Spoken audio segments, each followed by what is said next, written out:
Bonjour à toutes et à tous. Bon, comme on est les derniers intervenants avant le mot de la fin, je voudrais, en notre nom et en votre nom, remercier la communauté Crise pour ces merveilleuses 2 journées qui nous ont permis de nous ressourcer, de trouver des gens avec qui on partage quand même beaucoup de choses. Et je crois que c'est toute cette communauté, de son directeur jusqu'à tous ceux qui s'occupent des petits détails, qui fait que on a pu échanger et travailler, passer un bon moment ensemble. Alors c'est vrai qu'on conclut. Bon, initialement, on avait envoyé, on était venu l'année dernière rencontrer Crise, le TIES, parce qu'on lançait quelque chose, et on pensait avoir une petite place dans une session parallèle, et puis voilà qu'on se retrouve à parler en dernier, parce que contrairement à Juan-Luis, qui est sur une institution qui travaille depuis plus de 30 ans, à Franck qui depuis 20 ans laboure aussi le terrain. Mais nous, on est tout jeune. Bon, à 62 ans, c'est pas tout à fait le cas. Mais ça fait moins de 2 ans qu'on est là-dessus. Et puis il y a encore 2 ans, je dois dire que je n'étais pas vraiment convaincu de l'intérêt de travailler sur l'innovation sociale. Il a fallu que Luc et moi, on trahisse un petit peu nos origines. Luc, son engagement syndical pour venir faire un tour dans l'université, et puis moi, abandonner un petit peu mon approche économique, certes hétérodoxe, mais quand même très positiviste pour avoir une autre attitude. Et je pense que les responsabilités qu'on a eues, lui comme président du Conseil économique et social régional de l'Aquitaine, et moi comme président de l'université, puis vice-président recherche, ça nous a conduit un petit peu à remettre en question notre façon de voir les choses, et puis d'avoir envie de faire travailler ensemble des chercheurs de différentes disciplines et de les faire travailler avec des acteurs donc dans ce projet en émergence, en quête de reconnaissance. Alors, cette expérience, bien sûr, se nourrit des expériences antérieures, conceptuellement beaucoup des travaux du CRISE, des travaux de ces structures de valorisation, puisqu'on est dans ces structures d'interface comme l'Institut Gaudin en France, et puis bien sûr TIES ici. Et puis dans une situation qui est un peu paradoxale, qui nous pose problème et dont on va vous parler, qui fait que nous, on est dans le cadre d'un soutien de l'initiative d'excellence de Bordeaux, dont dans le cadre de ces fameux programmes d'investissement d'avenir, puisqu'à Bordeaux ont été lancés donc des centres d'innovation sociétale. Et ce qu'on cherche, c'est à développer de l'interdisciplinarité et à construire, à développer cette démarche de co-construction ou de coproduction à l'anglo-saxonne des savoirs entre chercheurs et acteurs. Donc comme on n'a pas de résultats de recherche, c'est pas en 2 ans qu'on peut lancer, avoir des résultats de recherche, mais on se livrait un petit exercice de réflexivité sur ce qu'on essaie de lancer, les difficultés qu'on a, et puis pour partager ça. Alors on va suivre un petit peu le texte qui est dans l'acte des colloques, donc on ne va pas développer trop longuement. S'interroger sur effectivement cette reconnaissance ou cette légitimation de l'innovation sociale, est-ce qu'elle n'est pas porteuse quand même d'un certain nombre de quiproquos, des tensions, enfin des difficultés que nous on a à vivre en tant que projet du fait des 2 ancrages de l'innovation sociale. Et puis pour finir, Luc reviendra sur une tentative de réflexion qui fait évidemment écho avec beaucoup de choses qui ont été dites au cours de ces 2 dernières années, de ces 2 dernières journées. Pardon. Alors la légitimation de l'innovation sociale, il n'y a pas de doute, l'innovation sociale, c'est aujourd'hui un objet reconnu par les pouvoirs publics et par la communauté académique.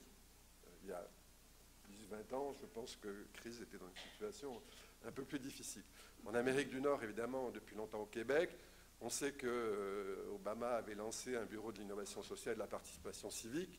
On peut imaginer que le nouveau président l'a passé à la trappe. Dans l'Union européenne, Franck a fait allusion effectivement de la belle époque pour les chercheurs un peu hétérodoxes, où on avait quelques appuis au sein de la direction de la recherche et on pouvait faire passer des programmes intéressants. Et puis même Manuel Barroso, donc président de la commission, ultralibéral, enfin vous connaissez un petit peu cette histoire, mais il a placé l'innovation sociale au cœur de la stratégie dite d'inclusion sociale dans le programme H2020. En France, donc la loi Hamon, qui a pu être évoquée, définit l'innovation sociale dans un article de loi, donc c'est quand même un summum. Et puis différentes collectivités territoriales, la Picardie depuis longtemps, puis nous évidemment c'est plutôt maintenant la Nouvelle-Aquitaine. L'Aquitaine depuis longtemps avait lancé des des appels à manifestation d'intérêt pour soutenir des projets d'innovation sociale, et on travaille avec la région et avec certains porteurs de ces projets, a créé récemment une direction de l'économie sociale et solidaire et de l'innovation sociale. Notre département, la Gironde, a lancé un appel à manifestation économie sociale et innovation sociale, un laboratoire d'innovation territoriale, et l'innovation sociale est annoncée comme une priorité de la mandature du nouveau président. Heureusement, parce que le précédent, il était bien sympathique, mais ça faisait près de 40 ans qu'il était là. Et on est dans le département qui veut expérimenter le revenu de base, qui, vous le savez peut-être, fait partie des propositions que Hamon a lancées dans le débat présidentiel. Alors, reconnaissance du côté des institutions politiques qui portent l'innovation sociale, et puis reconnaissance du côté académique. Du côté européen, Franck nous a présenté un certain nombre de projets auxquels il a participé et qu'il a pu engager.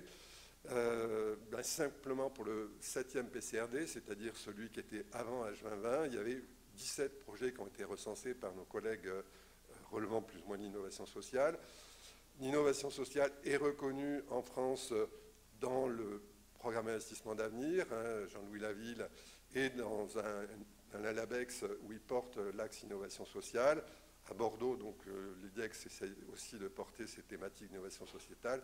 Et puis notre Agence nationale de la recherche, qui est devenue aujourd'hui en France le principal financeur de la recherche publique, depuis 2015, a intégré petit à petit l'innovation sociale. Et dans le dernier programme, il y a un libellé qui est très explicite, innovation sociale, politique, démocratie participative, droit d'expérimentation et sciences participatives. Bon, au total, il ne finance que 1 ou 2 projets par an compte tenu du taux de sélection, mais enfin l'intention est là. Et en matière de formation, l'innovation sociale est présente et intégrée dans de nombreux masters. Rien qu'à Bordeaux, on a 4 masters qui l'ont mis dans le titre, ou tout au moins s'y raccrochent. Et cette reconnaissance institutionnelle, malgré tout, ce n'est pas une contestation de l'idéologie ultra-néolibérale, c'est plutôt cette idéologie libérale qui s'inscrit. Alors, la difficulté, évidemment, c'est qu'on a ce flou qui est bien connu de ce concept d'innovation sociale ou de cette notion. Il y a un relatif consensus sur la finalité. Tout le monde s'accorde que l'innovation sociale, ça vise à satisfaire un besoin social peu ou mal satisfait. Bon, parfois, on en rajoute, ce qui est déjà évidemment plus intéressant. Et puis, évidemment, sur les moyens, on rajoute dans la définition. On sait bien que dans la vision social business, l'innovation sociale vise à légitimer le retrait de l'État, alors que dans des définitions comme celle portée par le CRIS, bien l'innovation sociale est liée à des enjeux de transformation sociale. Et là, on est dans une opposition radicale qui correspond à ces 2 ancrages de l'innovation sociale, la société civile, l'entreprise. Bon, c'est bien connu, je n'ai pas besoin de revenir trop longuement sur cette thématique, simplement pour dire que nous-mêmes, en tant que projet s'inscrivant dans une recherche de financement par le PIA, le programme d'investissement d'avenir, on est un petit peu coincé parce que résolument on a pris une dimension, une vision politique, normative et ancrée dans la société civile, alors que le PIA, le fameux programme d'investissement d'avenir, lui, il est dans une perspective de relance économique, donc très utilitariste. Tous les trucs annexes, l'ABEX, IDEX, Equipex, sont évalués par l'impact économique, avec l'idée que quand on donne 1 euro de l'ANR, enfin du programme en temps plein, il faut aller chercher 1, 2, 3 euros à l'extérieur. Donc on a une vision très entrepreneuriale qui se retrouve dans la démarche des fameuses sociétés d'accélération du transfert des technologies, et qui fait que notre université est devenue, non pas la première, mais la 2e université française dans le nombre de projets déposés, et dans le top 50 des structures, c'est quand même extraordinaire. Et donc on est, dans notre structure, en contradiction, et cette contradiction, on la retrouve aussi dans les institutions, puisqu'il y a une volonté de raisonner sur la responsabilité sociétale des universités, mais il y a cette volonté d'avoir une appréciation de l'impact économique. Et du coup, nous, on a du mal à faire partager notre façon de voir, parce que les instances d'évaluation dont on parlait dans une des séances, il y a aussi dans les IDEX des instances d'évaluation, on ne colle pas tout à fait avec ce modèle qui est très orienté autour des activités économiques. Je vais laisser Luc finir cette présentation. Bien évidemment, je m'associe aux remerciements de Yannick, parce qu'on a passé 3 jours avec le séminaire de mercredi aussi qui ont été très stimulants. Alors, j'ai essayé de prendre la suite en gardant le rythme, parce qu'il a parfaitement respecté le timing. Cette vision entrepreneuriale de l'innovation sociale que nous subissons aussi quand on évoque le programme d'investissement d'avenir, c'est vrai qu'elle réduit d'une certaine manière l'enjeu de l'innovation sociale à des questions d'optimisation économique. Et du coup, les sciences humaines et sociales sont dans un utilitarisme pour optimiser cette dimension économique. Il faut glisser dans le cadre, il faut produire donc de l'expertise scientifique pour concevoir des solutions. Vraiment, on a le sentiment de nager quelquefois en plein dans la science et la technique comme idéologie, c'est-à-dire que ce seraient des problèmes techniques et je dirais dans un contexte où les questions économiques sont fortement naturalisées. Pour vous donner malgré tout une indication de cette naturalisation de l'économie qui peut encore surprendre au XXIe siècle, c'est qu'il n'y a pas si longtemps, dans un débat présidentiel, un ancien ministre avait dit « Être contre les marchés financiers, c'est aussi idiot qu'être contre la pluie ». Eh bien, quand on sait que même la pluie n'est pas qu'un phénomène naturel avec les pluies acides, et qu'on en vient encore à considérer que l'économie est de cette nature, phénomène naturel, c'est préoccupant. Alors, bien évidemment, dès lors qu'on s'intéresse à l'innovation sociale dans la veine de ce que nous a rappelé hier Jean-Louis Laville en tant que mobilisation collective, dans une dimension d'une citoyenneté active, eh bien, l'enjeu des politiques d'innovation sociale, ce n'est pas que l'optimisation économique, qu'on pourrait concevoir d'ailleurs si on en redéfinissait les critères, mais c'est un enjeu de production de formes sociales nouvelles. Et on ne reprendra pas la question du tournant paradigmatique qui a été souligné dans les années 70 et au moment après, quand en 86 s'est créé le CRISE, mais qui considérait que justement la transformation des sociétés procédait de phénomènes qui étaient plus ascendants que top-down. Et donc, cette vision politique de l'innovation sociale, eh bien, elle doit répondre à des besoins, des aspirations qu'on considère forcément plurielles, hétérogènes, contradictoires, et ce n'est pas que l'application rationnelle d'un savoir scientifique qui préexisterait. Alors, ça a à voir avec ce que Jean-Louis Laville nous rappelle de l'idée associationniste, celle d'autogouvernement des citoyens associés. Et donc, dans cette production de formes nouvelles, eh bien, voilà ce que je disais, l'action politique, elle ne peut pas être réduite à une traduction technique d'un savoir scientifique. Et c'est là que un livre, moi, j'ai trouvé inspirant dans la réflexion sur ce qui se jouait dans cette action politique. C'est un ouvrage de Pierre Favre, un politiste, qui s'intitule d'ailleurs, tout à l'heure on parlait d'épistémologie de la recherche-action, mais son ouvrage s'intitule « Comprendre le monde pour le transformer, une épistémologie politique ». Et il considère que l'action politique, ne pouvant se fonder sur la prévision de ses effets, eh bien, elle doit se fonder sur des valeurs établies collectivement par la raison et donc universalisables. Et si on est sur des idées de valeurs, certes, elles sont peut-être établies, elles peuvent s'établir par la raison, mais au départ, elles procèdent aussi d'aspirations qui sont singulières et qui ne sont pas spontanément collectives. Et donc, là, je convoquerai plutôt la réflexion de Claude Lefort sur ses essais sur le politique, dans lequel il disait que bon nombre d'acteurs continuaient à être hantés par le fantôme d'une bonne théorie qui livrerait les lois du développement des sociétés et d'où se déduirait la formule d'une pratique rationnelle. Et quelquefois, c'est un peu le sentiment que nous avons, c'est qu'il y aurait la production des chercheurs et puis, eh bien, il y aurait une bonne théorie de la bonne transformation sociale et il suffirait d'appliquer ça rationnellement dans des dispositifs, je dirais, sociaux, mais qui deviendraient une espèce d'ingénierie sociale très technique pour que, finalement, le monde se transforme de façon satisfaisante. À cette idée, dès lors qu'on considère que cette innovation sociale en tant que phénomène ancré dans la société civile, et je serais même tenté de dire qu'en tant que fait social total, eh bien, sa mise en œuvre et le sens qu'il convient de lui donner ne peut pas procéder de ce processus-là simplement rationnel de traduction d'une connaissance préexistante, mais il procède plutôt d'une discussion, voire d'une éthique de la discussion. Je vais passer un peu plus vite parce que le temps avance. Et dans ces conditions, l'accompagnement scientifique ne peut pas se réduire à apporter des réponses déjà construites aux acteurs. Au contraire, cette démarche, et si on parle de société de la connaissance, c'est qu'on considère que les connaissances ont vocation à contribuer à la production de formes sociales, à la vie de la société, eh bien, cette contribution, nous considérons qu'elle procède, et je crois que nombre d'exemples l'ont illustré dans toute cette semaine, la mise en débat des termes du problème que l'innovation sociale entend résoudre, la confrontation des valeurs, bien évidemment, qui fondent la pertinence de la réponse, la confrontation des connaissances dans laquelle doivent se conjuguer des savoirs tacites, des savoirs d'usage, bien sûr aussi des connaissances scientifiques. Et à cet égard, j'ai retrouvé une citation d'Yves Saint-Omer qui procède de la métaphore que chacun, je pense, connaît de John Dewey, qui dit que si le cordonnier est le plus qualifié pour réparer la chaussure, c'est celui qui la porte qui sait là où elle fait mal. Eh bien, Saint-Omer va un peu plus loin en parlant de contre-expertise. Il dit la contre-expertise, elle dépasse le savoir d'usage. J'ai mis in extenso cette citation parce qu'on pourrait remplacer contre-expertise par innovation sociale, et je crois que ça marcherait très bien. On pourrait dire l'innovation sociale dépasse le savoir d'usage en ce qu'elle remet en question la délégation de la solution technique au cordonnier.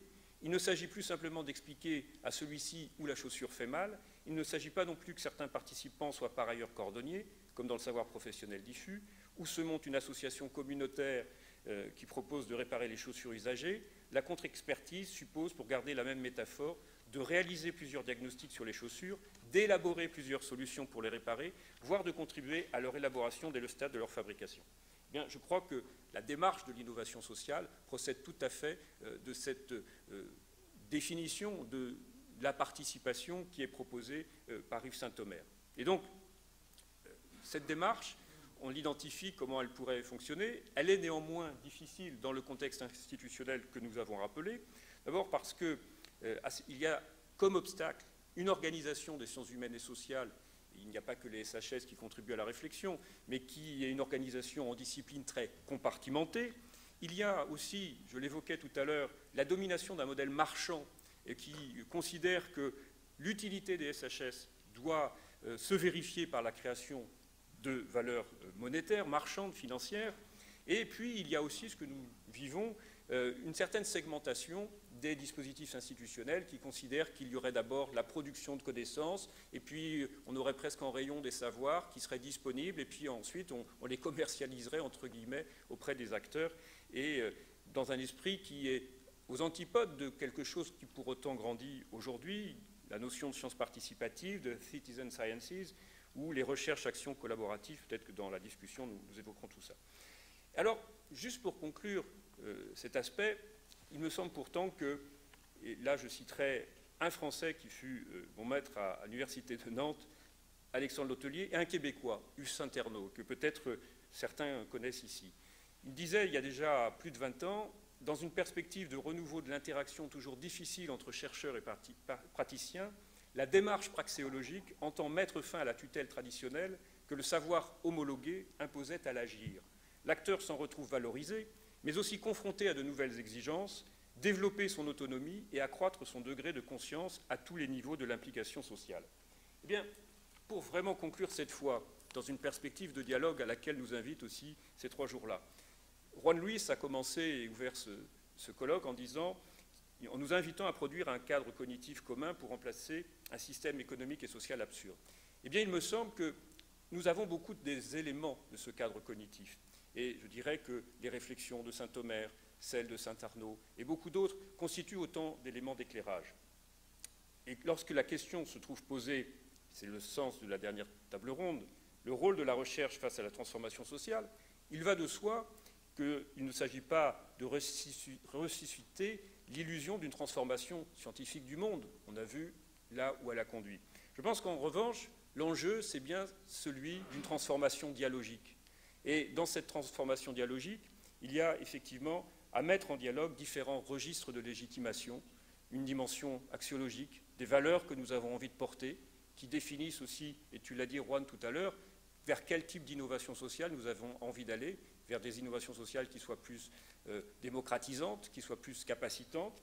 Il y a donc une dimension aussi éthique, un registre cognitif, et c'est là que les sciences, en tant que manière de produire des connaissances, ont aussi un rôle à jouer. Il y a un registre expérientiel. Et je crois que c'est très fort lorsqu'on parle de savoir d'usage, de savoir d'expérience, et qu'il convient de prendre en compte. Et Tom de Verdere, j'espère ne pas avoir trop écorché son nom, nous invitait y compris à introduire une dimension artistique, et on pourrait penser avec Herbert Marcuse une dimension esthétique. Et je crois donc que l'enjeu de l'innovation sociale, c'est la mise en dialogue de ces différents registres, et donc la question de l'articulation et de la contribution des SHS dans l'émergence de l'innovation sociale, c'est d'arriver à ce qu'elles prennent complètement leur place dans leur mise en dialogue. Et je crois qu'à travers les échanges que nous avons eus, à travers les expériences telles que celle du TIES, eh bien, il y a beaucoup d'initiatives qui sont inspirantes. Et je m'arrêterai là parce que j'ai déjà, je crois, débordé. Et il convient que justement nous en discutions maintenant tous ensemble. Merci. Merci beaucoup.